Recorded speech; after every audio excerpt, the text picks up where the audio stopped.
Assalamualaikum warahmatullahi wabarakatuh dan selamat siang.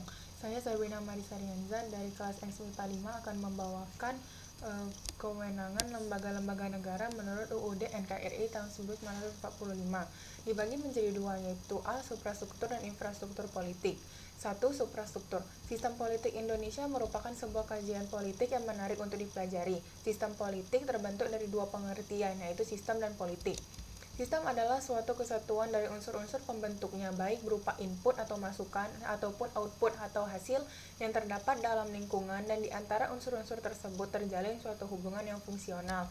Secara etimologis, kata politik berasal dari bahasa Yunani, yaitu polis, yang berarti kata yang bersatu negara kota.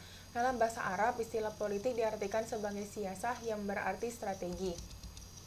Secara umum, sistem politik dapat diartikan sebagai keseluruhan kegiatan politik di dalam negara atau masyarakat, yang mana kegiatan tersebut berupa proses alokasi nilai-nilai dasar kepada masyarakat dan ditunjukkan pola hubungan yang fungsional di antara kegiatan-kegiatan politik tersebut.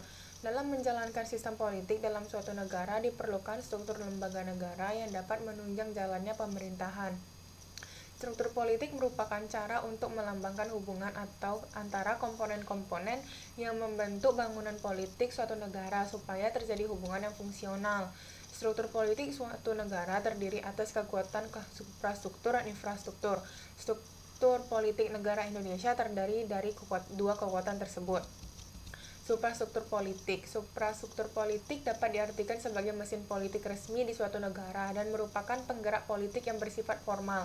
Dengan kata lain, suprastruktur politik merupakan gambaran pemerintah dalam arti luas yang terdiri atas lembaga negara yang tugasnya dan perannya diatur dalam konstitusi negara tersebut atau peraturan perundang-undangan lainnya. Contohnya seperti MPR, DPR, DPD, Presiden, dan lain sebagainya. Yang kedua ada infrastruktur. Infrastruktur politik adalah kelompok-kelompok kekuatan politik dalam masyarakat yang turut berpartisipasi secara aktif. Kelompok-kelompok tersebut dapat berperan menjadi pelaku politik tidak formal untuk turut serta dalam membentuk kebijaksanaan negara. Infrastruktur politik di Indonesia meliputi keseluruhan kebutuhan yang diperlukan dalam bidang politik dalam rangka pelaksanaan tugas-tugas yang berkaitan dengan proses pemerintahan negara. Pada dasarnya, organisasi yang tidak termasuk dalam birokrasi pemerintahan merupakan kekuatan infrastruktur politik. Dengan kata lain, setiap organisasi dan pemerintah termasuk kekuatan infrastruktur politik. Di Indonesia banyak sekali organisasi atau kelompok yang menjadi kekuatan infrastruktur politik. Akan tetapi, jika diklarifikasikan, terdapat 4 kekuatan sebagai berikut. A. Partai politik, yaitu organisasi politik yang dibentuk oleh sekelompok warga Indonesia secara sukarela atas dasar persamaan kehendak dan cita-cita untuk memperjuangkan kepentingan anggota, masyarakat, bangsa, dan negara melalui pemilihan umum. Yang kedua ada kelompok kepentingan atau interest group.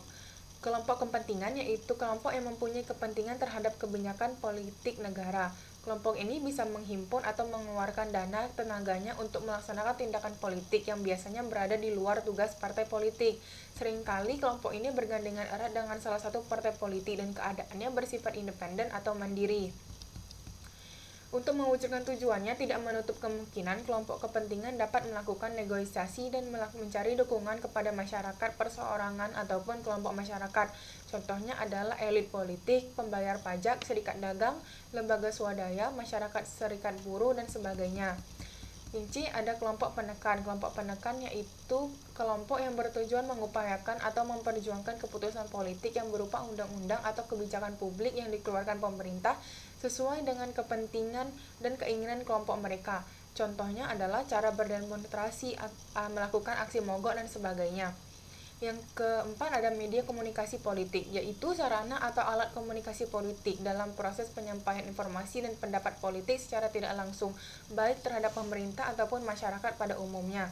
Contohnya adalah seperti koran, majalah, tabloid, atau media elektronik seperti televisi, radio, internet, dan sebagainya.